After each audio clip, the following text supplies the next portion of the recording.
Okey, dulu saya memang ada masalah keputihan yang sangat teruk. Gatal-gatal kat private part kita tu, rasa tak selesa lah bila nak bergerak kan. Sebelum ni saya tak try apa-apa. Memang tak ambil apa-apa. Saya biar dia sendiri kan. Saya tak try sebab saya takut. Mula tu macam mana boleh rasa nak try sidara? Okey, saya rasa nak try sidara tu sebab saya rasa macam orang komen tu positif tau. Macam komen tu semua baik-baik lah, okey lah, nampak kesan. So dia ada lulus KKM. Lepas tu dia kiranya halal, ada halal yang penting lah. Alhamdulillah, tak habis sebotol dah nampak kesan. Best sangat rasa lepas amalkan sidara ni. Minggu pertama konsum dan amalkan setiap hari, angin dalam badan ni keluar, jadi ringan sangat.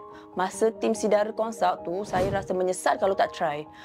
Diorang memang convince saya start amalkan sebab kalau saya biarkan je masalah keputihan ni, mungkin akan jadi lebih kronik. Lepas tu, husband saya ada pujilah. Dia cakap bezanya sebelum ni macam lagi kita rasa confident lah bila kesihatan kita di tahap optimum. Lepas tu saya perasan period saya tu makin lancar. Sakit pinggang ni sakit betul. Lepas amalkan sidara, alhamdulillah lah semua tu jadi okey. Period dah teratur, dah bau private part tu wangi, bila keputihan dah tak ada lah. Cara minum dia 2 kali sehari, kena konsisten. So akan recommend tak bersama? Saya memang akan recommend dekat kawan-kawan, keluarga yang ada masalah keputihan kan.